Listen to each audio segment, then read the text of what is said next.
Saudara, salam jumpa dengan saya, Oti Priambodo, melalui program Sang Pemenang. Sebuah program bagi kaum pria yang siap untuk belajar menghadapi tantangan-tantangan hidup dan menyelesaikan dengan baik. Bersama saya, Pendeta Eslo Manik, sudah siap untuk berbincang sekitar hidup hemat, yaitu hidup dengan biaya lebih sedikit daripada apa yang kita hasilkan.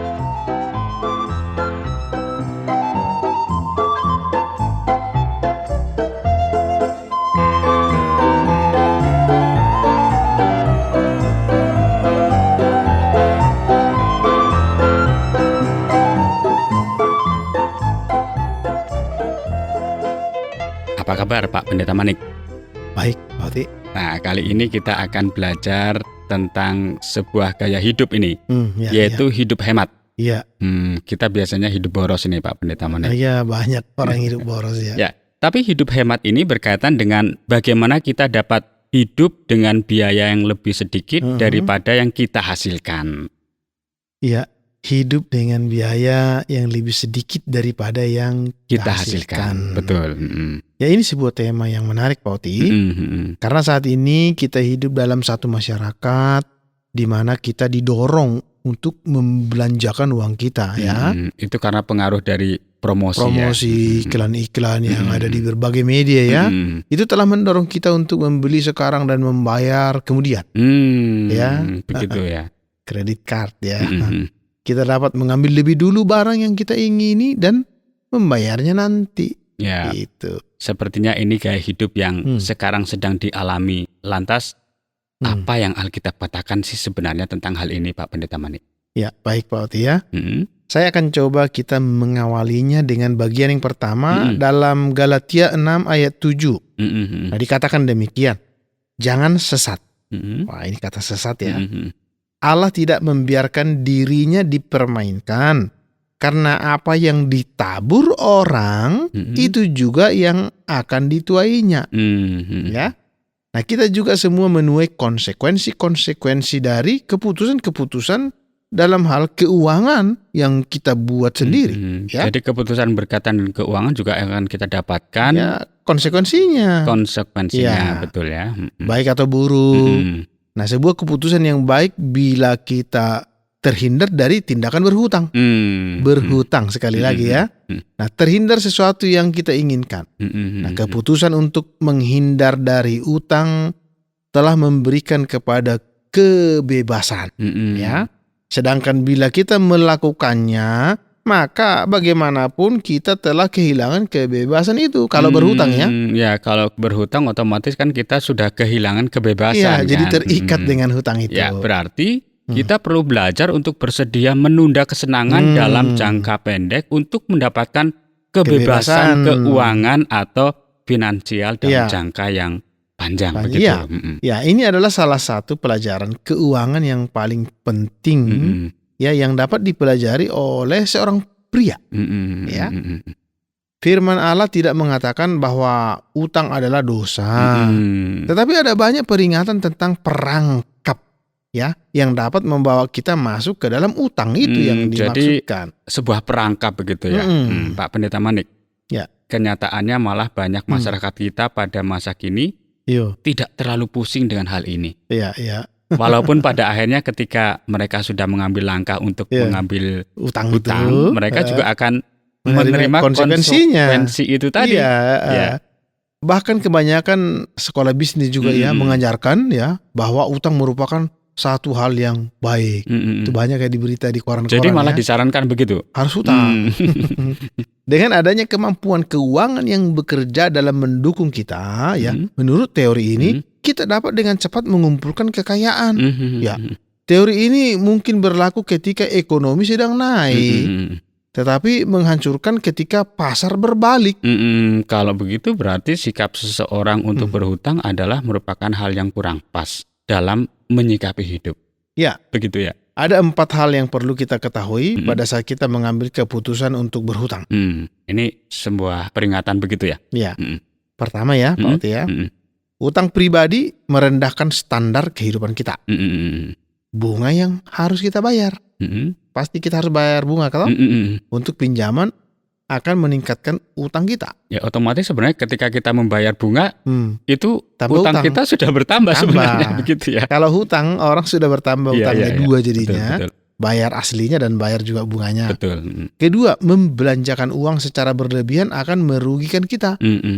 Jika kita terus membelanjakan uang melalui kartu kredit, jumlah utang kita dalam beberapa tahun akan membawa dampak kelumpuhan pada situasi keuangan dan kredibilitas kita. Itu yang lumpuh ya, bukan tubuh kita ya. Nah, kemudian ketiga, lebih mudah untuk masuk ke dalam utang daripada keluar dari utang.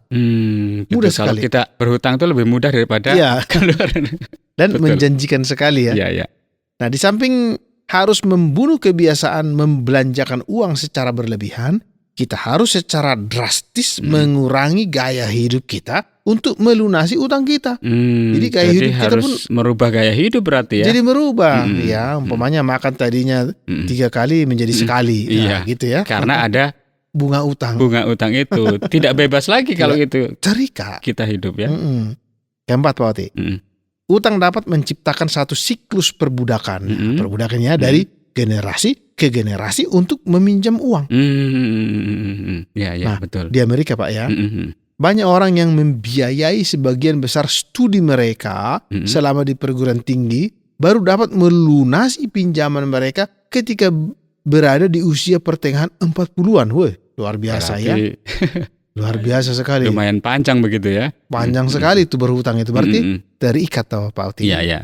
Jadi kalau boleh dikatakan di sini bahwa apa yang dilakukan oleh orang yang berhutang itu sangat kurang tepat begitu Pak Pendeta. Kurang tepat, ya betul ya.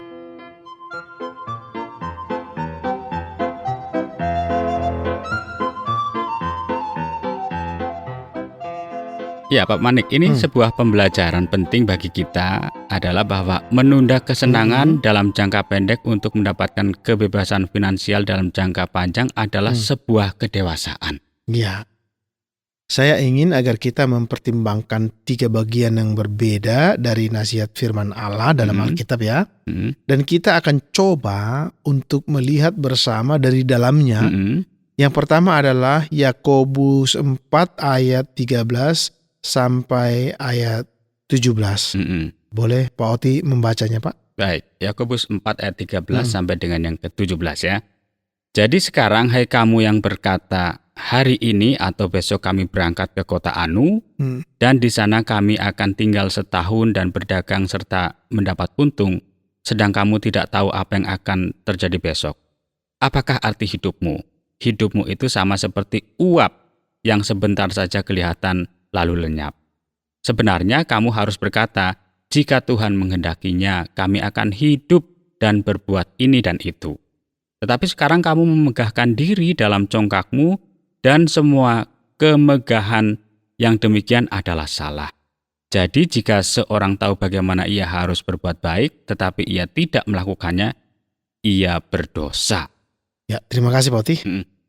Kita lihat, inilah satu pernyataan bagi kita untuk dipertimbangkan.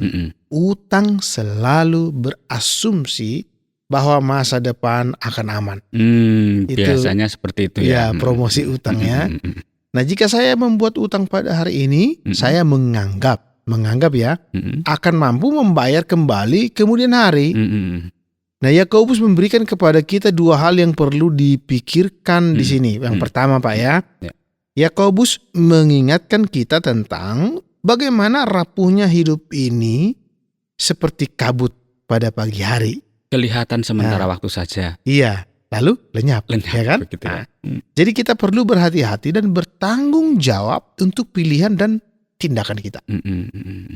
Kedua, harus kita sadari sepenuhnya tentang apa yang Tuhan inginkan kita lakukan. Dan bagaimana Dia ingin kita hidup. Nah, Daud berkata dalam Mazmur, Pak ya, Mazmur 37 ayat 5, dikatakan demikian. Serahkanlah hidupmu kepada Tuhan dan percayalah kepadanya dan Ia akan bertindak. Ya. Nah, kemudian ada dalam Yakobus 4 ayat 4, mohon Pak Oti bisa membacanya. Baik, saya akan bacakan. Kamu mengingini sesuatu tetapi kamu tidak memperolehnya. Lalu kamu membunuh, kamu iri hati tetapi kamu tidak mencapai tujuanmu. Lalu kamu bertengkar dan kamu berkelahi, kamu tidak memperoleh apa-apa karena kamu tidak berdoa. Iya. Utang dapat menghalangi kesempatan bagi kita untuk bekerja dalam hidup kita ya. Ya. Seseorang yang berhutang untuk alasan kepentingan sendiri telah menyerah kepada sebuah godaan yang tidak bisa ia tangani. Nah, dalam doa Bapa kami, Yesus mengajarkan murid-muridnya untuk mengharapkan Bapa yang di sorga untuk memberikan kepada mereka roti sehari-hari dan untuk menjaga mereka dari pencobaan ya. Karena itu dengan memilih untuk masuk ke dalam utang, berarti kita berusaha melakukan sesuatu menurut keinginan saya sendiri dan tidak memberi kesempatan bagi Allah ya. Tidak memberi kesempatan bagi Allah untuk bekerja dalam hidup saya atau hidup kita. Berarti dalam hutang itu sebenarnya sudah dijanjikan sebuah jaminan. Jadi tidak percaya lagi dengan apa yang dikatakan firman Tuhan dengan pemeliharaan Tuhan ya. Nah, dan yang terakhir ini Pak, kita bisa melihat dalam Amsal 22 ayat 7. Saya mohon sekali lagi Pak Oti. Baik. Amsal 22 ayat 7 dikatakan, orang kaya menguasai orang miskin, yang berhutang menjadi budak dari yang menghutangi. Jadi budak ya. Nah, sebuah pengalaman pahit ini melanda banyak orang di Amerika Pak.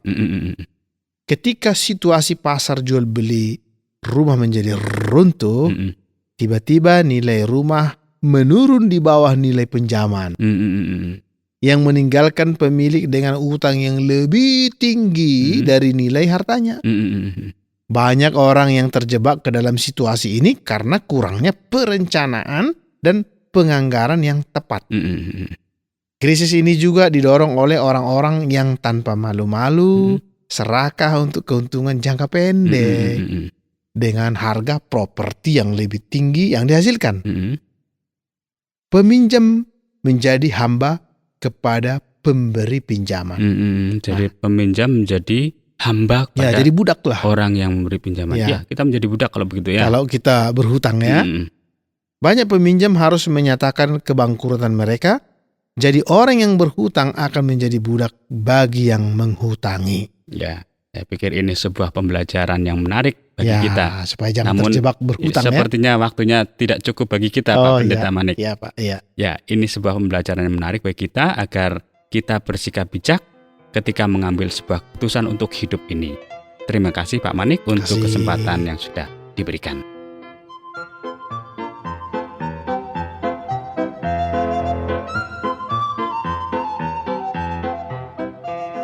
Saudara, tiba saatnya saya mohon pamit dari hadapan Anda. Harapan saya Anda beroleh manfaat dari apa yang kami sajikan.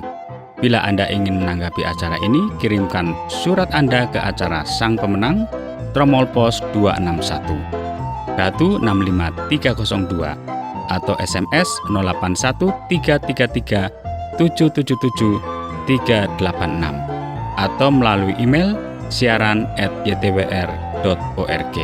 Sampai jumpa.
Terima kasih Anda sudah mengikuti program kami. Jika Anda diberkati, jangan lupa like, komen, dan share supaya Anda tidak ketinggalan setiap program terbaru kami.